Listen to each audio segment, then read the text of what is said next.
Okay, let's unpack this.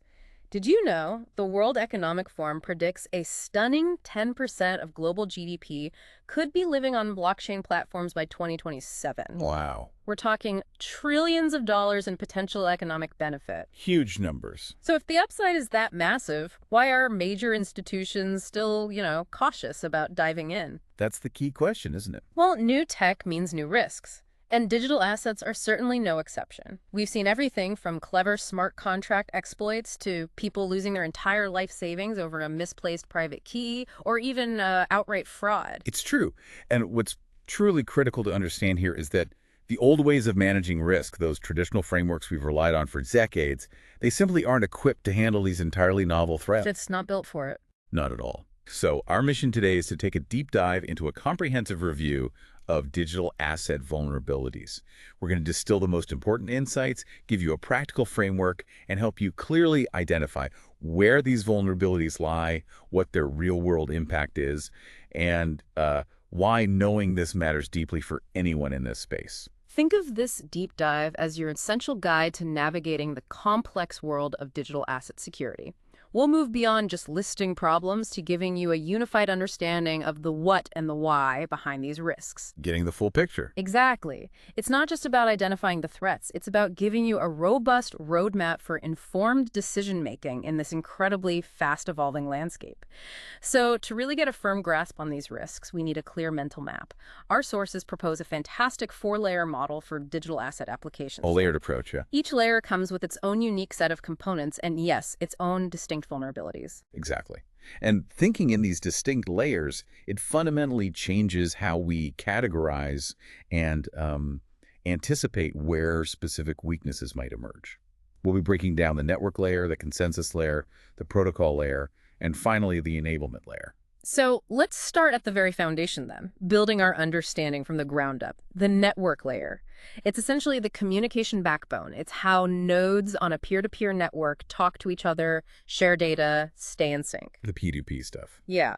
You might think this is straightforward, but even at this fundamental level, there are some really ingenious ways things can go wrong. You're right. One crucial area for attackers is manipulating those very communication channels. Take something like an Eclipse attack, for instance. Okay. This exploits how easy it can be to create an unlimited number of nodes. An attacker essentially floods a victim's node with connections from their own malicious node. Surrounding them, basically. Yeah, precisely. Isolating them from the legitimate network. So the victim ends up seeing a false, manipulated view of the blockchain. It's a classic way to gain control over a node's perception. That's pretty terrifying when you think about it. And it's not just about creating many nodes, is it? There's also the uncapped incoming connections vulnerability. Right. Imagine your node can only handle, say, 25 connections, right? Mm. An attacker just fills all those slots with their own connections. Suddenly, you're cut off from the real network, unable to receive legitimate updates. Just walled off. Completely. Another significant concern is the concept of public peer selection. If a node's routing tables, which are basically maps of other nodes it can connect to, are publicly visible. Which they sometimes are. Yes. An attacker can inject malicious node identifiers. This lets them feed incorrect data to unsuspecting nodes. Or consider sole block synchronization, What's that? where a malicious peer simply withholds a requested block. This prevents a victim node from ever fully synchronizing with the network or accepting new blocks. It effectively stalls them. Wow, okay. And we can't overlook how external services connect either. Remote procedure call, RPC, APIs. They're vital for dApps and others to interact with the blockchain. Absolutely essential. But RPC API exposure, if not properly secured, is like leaving the back door wide open, right? Unauthorized access or even those nasty man-in-the-middle attacks. Absolutely. Then there's the sensitive domain name system, or DNS, server's vulnerability. This one has a direct, real-world impact on users. I remember some of those. Oh yeah. Think back to incidents like EtherDelta or Cream Finance. Weaknesses in DNS resolution allowed attackers to literally redirect users to malicious websites through things like cache poisoning or compromised configurations. So users thought they were on the legit site. Exactly, but they were actually being drained. A huge trust issue. And of course, the classic denial of service .shapsless attacks are always a threat here too. Always. These can target local resources like memory and storage. Attackers flood the network with low-fee transactions, hoping to exhaust a node's resources, slow everything to a crawl, Or they go after connectivity? right? Targeting connectivity, specifically disrupting key consensus nodes like miners or validators. This causes them to lose out on rewards and prevents them from helping build new blocks. It disrupts the whole process. Okay. What else at this network level? Well, rounding out the network layer, we also encounter Unreliable Border Gateway Protocol, or BGP. This is a core internet routing protocol, right? If it's compromised, it can lead to routing data manipulation, affecting how blockchain nodes communicate across the wider internet.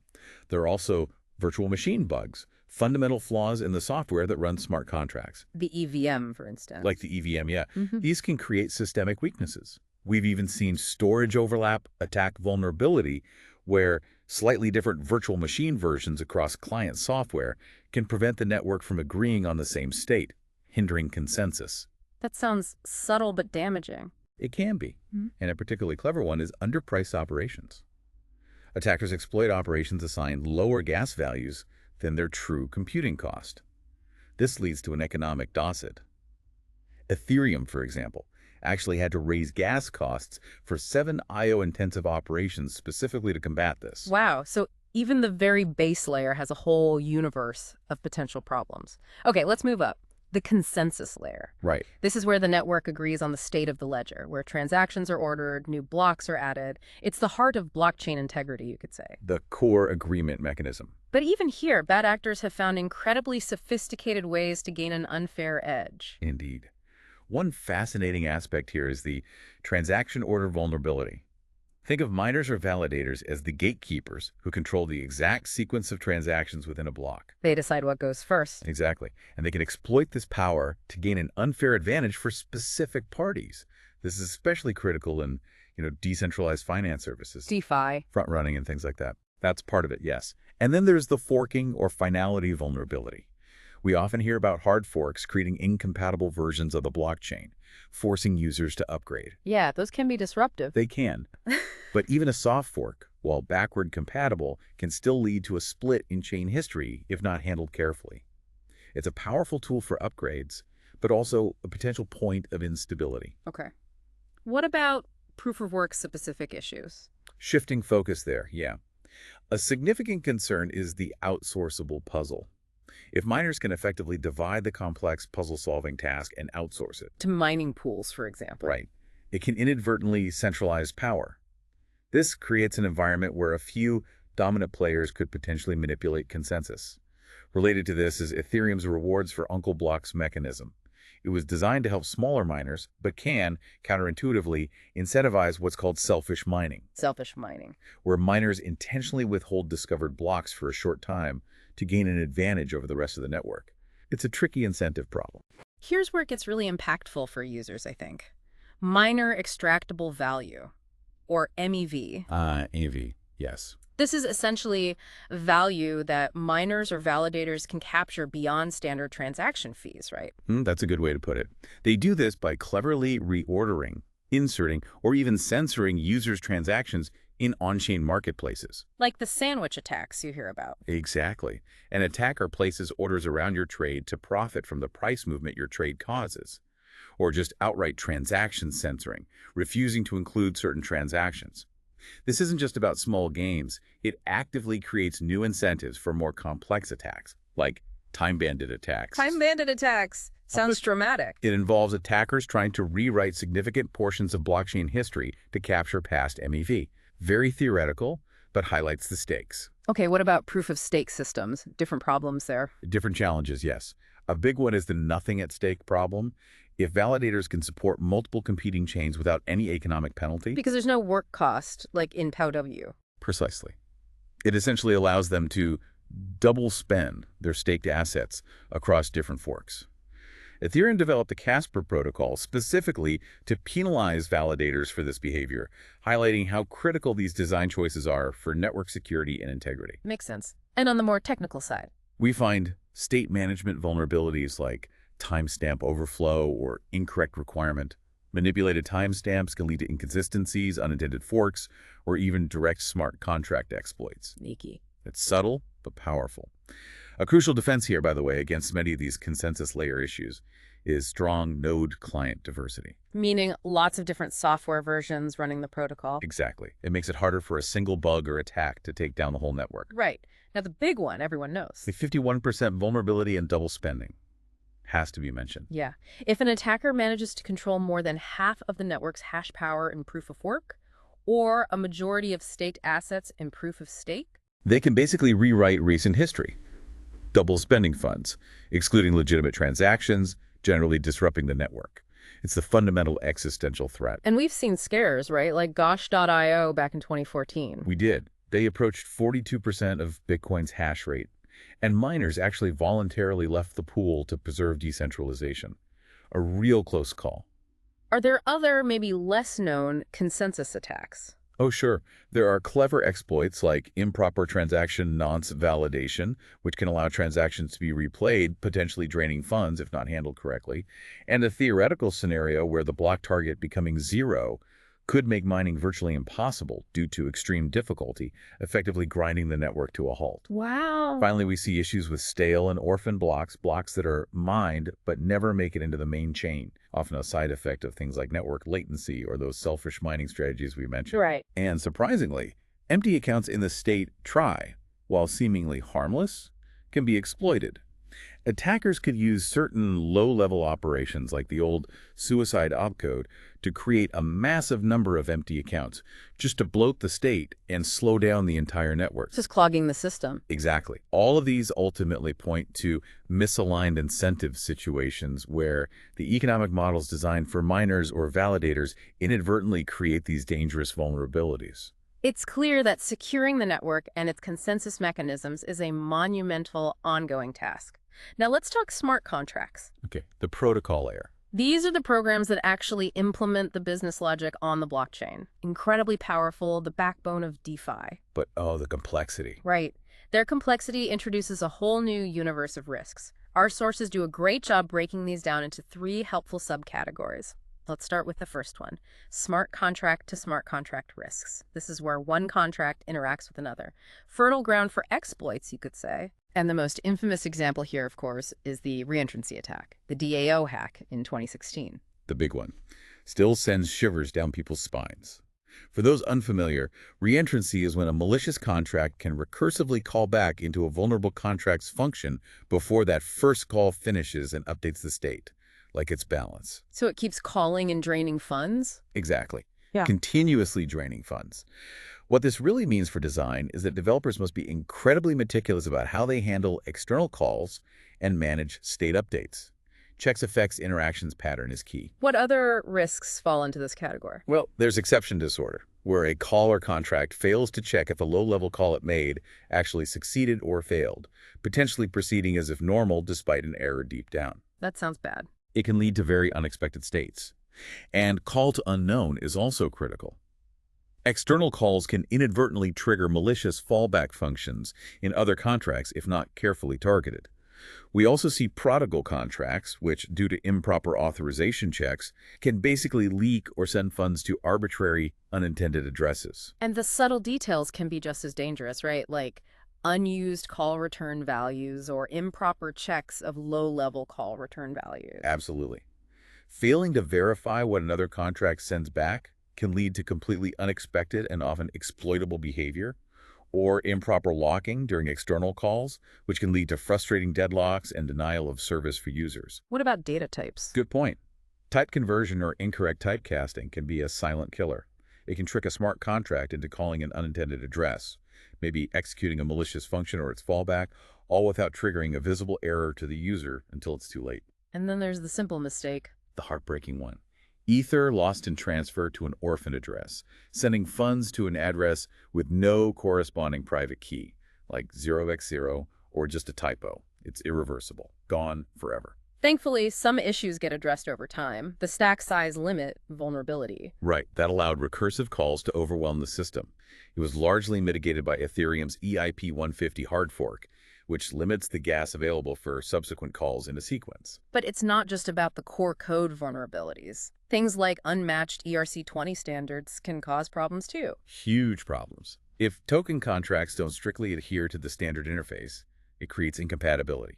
dApps expecting standard behavior might fail, or worse, lead to lost funds, consistency is key. This raises an important question for developers then. How much control are you giving away when you interact with other contracts? Exactly. Delegate calls and delegate call injection are prime examples. A delegate call allows code from another contract to execute within the calling contract's context. Using the calling contract's storage and balance. Precisely. Potentially modifying its sensitive variables.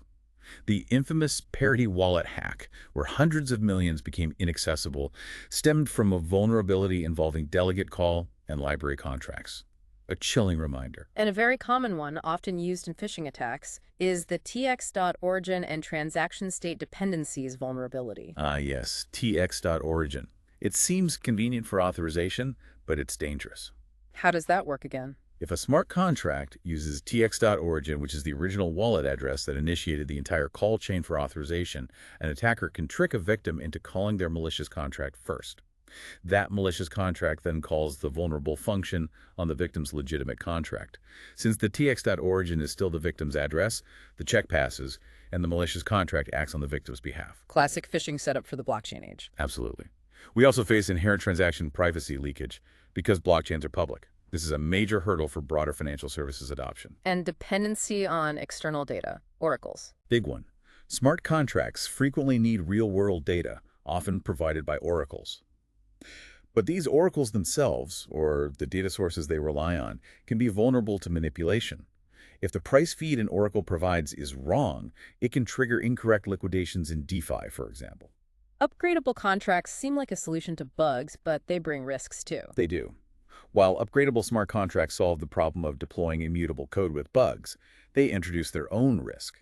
The upgrade mechanism itself could be flawed, or it could be used maliciously to point to a buggy or harmful new implementation. Trust shifts to the upgrade administrators. Okay, this category is huge. What about digital signatures? Right, signatures are fundamental but also complex. Yeah. Insufficient signature or improper authenticity checks can allow replay attacks if unique numbers called nonces or proxy contract addresses aren't properly validated. So someone could reuse a past transaction. Potentially, yes. Similarly, improper check against signature replay attacks and incorrect verification of cryptographic signatures, sometimes called signature malleability, allow attackers to reuse or slightly alter valid signatures for fraudulent transactions without knowing the private key. Wow. And beyond that, the very interconnectedness of DeFi creates composability risk. These protocols are like money Legos, right? A failure or exploit in one single component, one Lego, can cascade through the entire ecosystem, causing widespread damage and liquidations. And of course, basic but critical. Insufficient access control allows attackers to perform actions they shouldn't, seize control, or steal funds. It feels like we could spend all day just on contract-to-contract risks. Easily. Yeah. And we haven't even covered everything, like code injection via delegate call, issues with extraneous input validation, interoperability problems between language versions, out-of-gas exceptions, gas griefing attacks, where an attacker forces a victim's transaction to fail by making it consume all its gas unexpectedly. Even hard-coded gas amounts can break contracts after a hard fork changes the underlying gas costs. And we touched on Oracle vulnerabilities, but things like lending market imperfections, where manipulated prices cause cascading liquidations. It mirrors systemic fragility in traditional finance. Okay, deep breath. Let's move to the second subcategory. Vulnerabilities within the smart contract code itself. Intra-smart contract risks. Right. This isn't about how they interact with others, but the internal bugs and design flaws baked right into their own logic. So what does this tell us about the discipline required from developers? Coding these things is hard. It absolutely underscores that precision is paramount. Even seemingly small things matter. Issues like variable shadowing, where a variable name in a function hides a state variable with the same name, can cause immense confusion. Though thankfully Solidity version 0.6 and later prevents state variable shadowing. Good that some things get fixed. Yes. Developers also need to avoid naming variables or functions after reserved words, but the compiler thankfully catches those as errors. What else internally? There's the missing return type on function in interfaces, which can lead to ambiguity in calling the wrong function, and common developer deviations like extraneous exception handling, catching errors but not doing anything useful, or token API violations, when they don't strictly follow standards like ERC20, leading to unexpected behavior and incompatibility down the line. You mentioned randomness earlier. Ah, yes. One of the most fascinating challenges here is achieving true randomness on a deterministic blockchain. It's inherently difficult Why is that? because everything needs to be verifiable by all nodes. Common choices for random number seeds like block timestamps or block hashes are predictable or even controllable by miners. So miners could cheat in on-chain games. Precisely. Gives them an unfair advantage in games or lotteries using that pseudo-randomness. This issue ties directly into timestamp dependency more broadly, where miners can subtly adjust bluff timestamps within certain limits to influence time-sensitive contract logic. And simple coding oversights can have permanent, costly consequences. Absolutely. We see frozen ether, where bugs, or maybe the termination of an essential external library contract, can permanently lock funds within a contract, no way to get them out, and a seemingly harmless unchecked send for transferring ether. If the recipient is a contract that rejects the ether, the send call fails silently without throwing an error.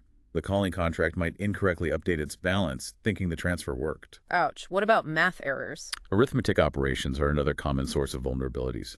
Integer overflow and underflow, where calculations go beyond the maximum or minimum value a variable type can hold, wrapping around. This could lead to funds being lost or, say, a balance becoming unexpectedly huge or zero. I heard newer Solidity versions help with that. Yes. Solidity 0.8 and onwards includes default checks for overflow and underflow, which is a big improvement. But developers still need to be aware, especially with older code or when using unchecked blocks for gas optimization. And then there's floating point and integer division, where results are rounded down, which can cause significant financial errors in calculations if not carefully handled, plus the classic divide by zero error. Then there are these suicidal or greedy contracts you mentioned. Right. An unprotected self-destruct function allows anyone to call it, terminating the contract and potentially sending its ether balance to an attacker-controlled address. While greedy contracts are ones designed to receive ether, perhaps as deposits, but they might lack proper withdrawal functions or rely on external libraries for withdrawal which get terminated. Funds go in, but they can never come out. Permanently locked, highlighting how final and unforgiving blockchain code can be. Exactly. Other internal issues include checks for strict balance equality. These can often be bypassed by an attacker, forcibly sending a tiny amount of ether to the contract, changing its balance unexpectedly. How can they force ether onto a contract? Through self-destructing another contract and nominating the victim contract as the beneficiary, or sometimes through pre-calculating contract addresses and sending ether before deployment. Clever. What else? There's the problem of uninitialized state variables or local variables leading to unexpected default values, often zero, which could bypass security checks or cause data overwrites. Newer Solidity helps with local variables, but state variables need careful initialization. And the tricky short address attack vulnerability. How does that work? If a user interacts with a contract function expecting, say, an address and an amount, but mistakenly sends an address that's shorter than the standard 20 bytes, the Ethereum Virtual Machine EVM might pad the end of the address data with zeros.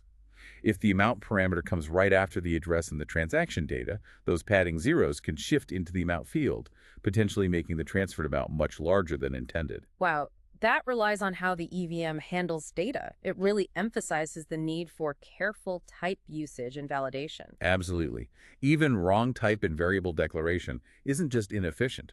Using int when a smaller type like int32 would do can lead to significantly increased gas costs over time. Yeah. And simple oversights like missing constant modifiers for values that shouldn't change, or weak missing visibility modifiers, public, private, internal, external, can lead to unintended state changes or unauthorized access. It sounds like a lot of this comes down to careful coding hygiene. It does. All of these contribute to under-optimized smart contracts, which contain unnecessary code or expensive patterns that consume more gas. This includes useless code, like dead code that's never executed, or loop-related patterns that perform expensive computations repeatedly inside loops when it could be done more efficiently. And the classic infinite loop attack. Deliberately consuming excessive computing power, leading to denial of service by hitting the gas limit. Critical coding initialization issues also include a missing constructor for setting up an initial state or ownership, or worse, an erroneous wrong constructor name. What happens then? Before Solidity 0.4.22, if you misspelled the constructor name, it wasn't treated as a constructor anymore. It just became a regular public function that anyone could call, potentially allowing them to reinitialize the contract or take ownership. A disaster. Ouch. Using old stuff is risky too. Definitely. Using deprecated functions or an outdated compiler version leaves contracts vulnerable to well-known exploits that have since been fixed. Always use the latest stable compiler and avoid deprecated features. Okay, anything else major inside the contract itself? Well, there are unprotected ether withdrawals, where withdrawal logic is flawed, sometimes bypassable if an attacker can manipulate the contract's balance using methods like self-destruct. Also, subtle issues like wrong selection of guard function, for example, using assert where requires appropriate. Mm. Assert consumes all remaining gas on failure, while require refunds unused gas, which is usually preferred for validating inputs. And chain ID issues. Improper validation of chain ID can allow transaction replays across different forks or EVM-compatible chains if not explicitly checked within the signature verification process. EIP 155 helps standardize this, and a huge one for privacy. Plaintext transmission, exposed private data, secrecy failure, and secrets. Even variables marked private and solidity are still publicly visible on the blockchain data. So private doesn't mean secret. Not at all. It just means other contracts can't access it directly. Anyone can read the contract storage off-chain. True privacy requires cryptographic techniques like zero-knowledge proofs or, for some use cases, time commits where data is hashed first and revealed later. Got it. That's a lot inside the contract. Now let's shift focus to the third subcategory, EOA to smart contract interaction risks. EOA meaning externally owned account, like a user's wallet. Right. This category hones in on the risks that arise when users, through their wallets, directly interact with smart contracts.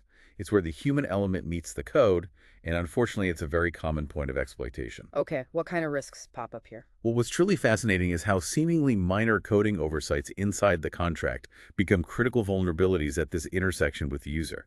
Take missing zero address validation, for example. We mentioned sending to the zero address earlier. Yes, but here, the contract itself should ideally prevent users from doing that accidentally when setting important addresses like owners or token recipients. If it doesn't check, users can mistakenly send tokens or transfer ownership to 0x0cust, permanently freezing those assets or control, often due to simple user interface errors or typos. So the contract should protect the user from certain mistakes? Ideally, yes, for critical operations. And issues like function return type mismatch or parameter type mismatch between how a user interface thinks a function works and how it's actually implemented can lead to non-existent function errors. Or worse, allow attackers to redirect control flow through low-level call operations if the interface constructs the transaction incorrectly. And watch out for the costly loop vulnerability here too. Yes, particularly relevant when users interact. If a transaction requires the contract to loop over data structures that can grow based on user actions, like iterating through all token holders to distribute rewards, and that structure becomes too large. The transaction runs out of gas. Exactly. It exceeds the block gas limit, causing the transaction to revert. This creates a denial of service with unbounded operations, effectively making that function unusable for everyone once the data grows too large, possibly trapping funds or functionality. What about denial of service caused by network congestion? That fits here too. Denial of service with block stuffing happens when attackers spam the network with high-fee transactions. This incentivizes miners to prioritize their transactions, filling up blocks and temporarily pushing out or delaying legitimate user transactions, effectively disrupting services that rely on timely execution. And abusive exposure transactions. This exploits off-chain matching services or just the public nature of the mempool. Since transaction data, like a large trade order, is often accessible before it's confirmed on-chain, attackers can see it, copy it, and front-run it by paying a higher gas fee to get their own transaction processed first, profiting from the information. Or they can manipulate markets based on that visible pending activity. Another often overlooked but crucial risk is disclosure risk. Simply put, platforms or dApps not fully or clearly disclosing all the associated risks to their users, hiding the complexity or potential downsides. And log injection. That sounds like a security log issue. It is. Attackers might find ways to insert fake or corrupted data into event logs emitted by smart contracts. This can mislead off-chain monitoring tools, delay incident detection, or even exploit insecure log viewing software to trick users or analysts. How quickly things can go wrong seems relevant here too. Race conditions. A prime example of this user interaction layer. Because transactions waiting to be processed are publicly visible in the mempool, Malicious actors can spot a user's pending transaction, maybe one setting an allowance, or revealing a secret copy of the relevant information, and then submit their own transaction with a higher gas fee to get processed before the victim's transaction. Stealing the opportunity or information. Exactly. Finally, a tricky one. Hash collision with multiple variable length arguments can be exploited with functions like Solidity's ebi.encodePact. Unlike other encoding functions, EncodePact just jams parameters together without encoding their lengths or types robustly. How is that exploitable? If a function takes multiple variable length parameters like strings or byte arrays and packs them for hashing or signature verification, an attacker might be able to craft different inputs that, when packed together, result in the same output hash. This could potentially bypass security checks or lead to fraudulent outcomes. It's why using ebi.encode is generally safer. Okay, that covers the interaction risks. And that brings us to the final layer, the enablement layer. The user's gateway. This is the layer that facilitates real-world interactions. Think about your crypto wallets, the user interfaces of decentralized applications, dApps, and those crucial Oracle networks bringing off-chain data onto the blockchain. Exactly. And our sources point out that this layer is frequently neglected in security discussions compared to smart contracts. Yet it's often the actual point of failure in many real-world attacks. So despite all the focus on complex code, It's a crucial insight. So many successful attacks actually originate at this seemingly simpler layer. Things like inappropriate key management and private key security. It sounds basic, but it's paramount. how keys are generated, stored. Poorly randomized keys, storing keys insecurely on devices, not backing them up properly. It can lead to the outright theft of digital assets. If someone gets your private key, it's game over. And we've all heard of phishing attacks. How do they fit here?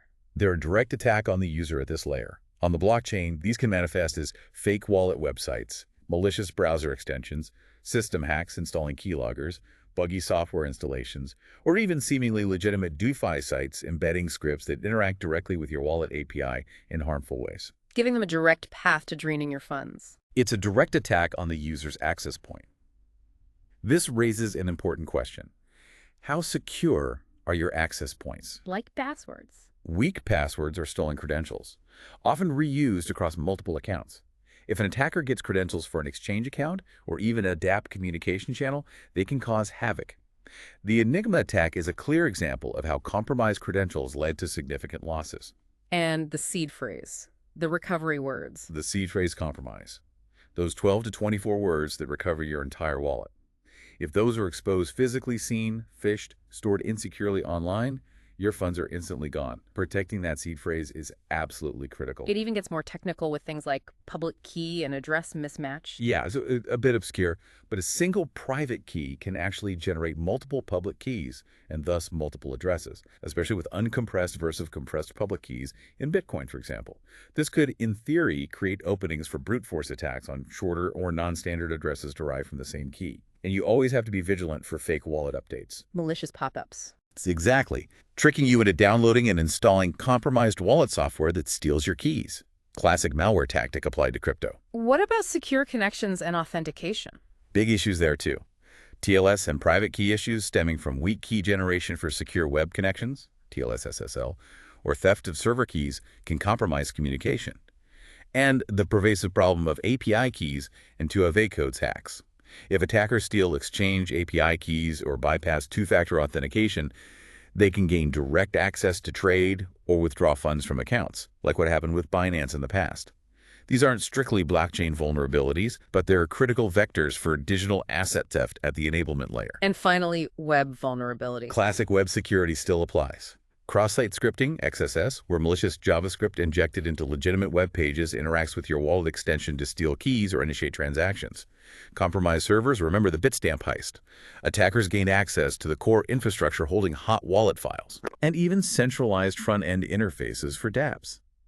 If that website gets hacked, it can inject malicious code, trick users, unilaterally change rules displayed to the user, or simply face reliability issues leading to outages, preventing users from accessing their funds or interacting with the protocol. So the website itself is a risk. A significant one.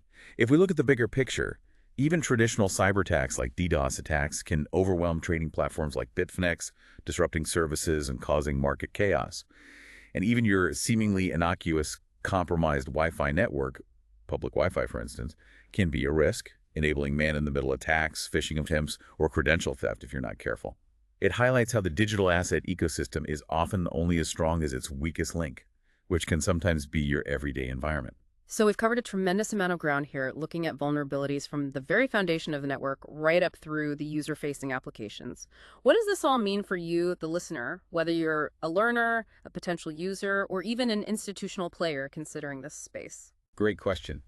Beyond the technical jargon, these vulnerabilities carry profound real-world consequences. How so? Well, from a practical perspective, this layered framework provides an invaluable blueprint. For developers and system architects, it helps you pinpoint potential weak points specific to each component of your system, allowing for much more targeted security measures. Instead of just looking at smart contract security. Exactly. For regulators, it offers a more granular view of the technical risks involved, allowing for more informed and effective regulatory frameworks that move beyond abstract principles. And for institutions, it's really a critical roadmap for designing robust operational due diligence processes and secure deployment models.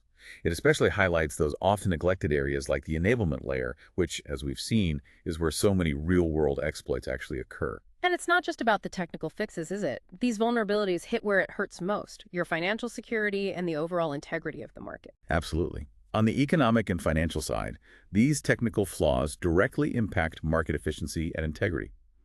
They create opportunities for manipulation, front-running, and exploits that erode trust.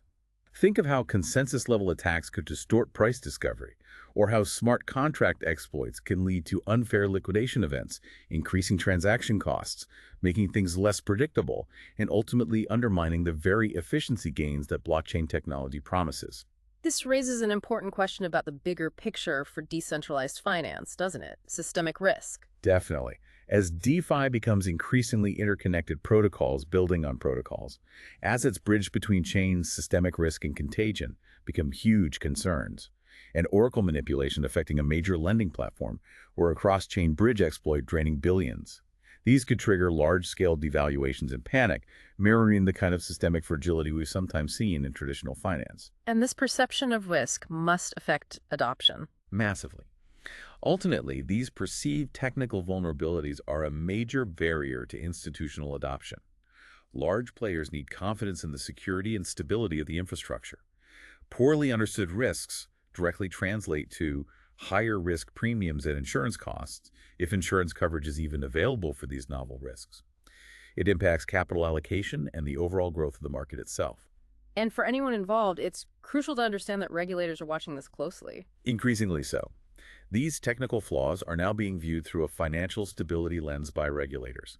Vulnerabilities that allow market manipulation, enable illicit finance, or cause significant data unavailability or loss of funds can trigger serious enforcement actions.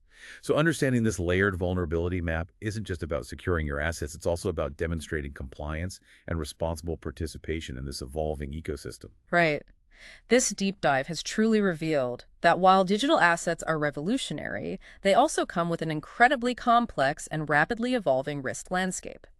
It affects everything from the network's fundamental protocols right up to the applications you directly interact with. It really does. And understanding this isn't just for the tech experts anymore, it's absolutely essential for anyone looking to navigate the future of finance securely. I agree. And our source powerfully emphasizes something we touched on. While smart contract bugs grab headlines, that enablement layer, your wallet, the user interface, the Oracle networks connecting to the real world, is such a critical yet often neglected area of vulnerability. The human interface layer. Exactly. It suggests that the human element and how we actually interact with these complex systems might ironically be both our greatest strength in terms of usability and simultaneously our greatest weakness in this new digital frontier. That's a fascinating point. So consider this as we wrap up. As innovation in digital assets continues at this breakneck speed, building amazing new functionalities and capabilities, how will it simultaneously create new, unforeseen vulnerabilities? We've talked about known unknowns, but what about the unknown unknowns? A critical question. What proactive steps can you, as a learner, user, or builder in this space, take to not just mitigate the known risks we've discussed today, but to try and anticipate the unknown ones that are surely just over the horizon? And that leaves us with perhaps the biggest question to ponder. In a world where, as you said at the start, 10% of global GDP could soon be tokenized, How prepared are we really as a collective developers, users, institutions, and regulators to truly secure this rapidly expanding digital frontier?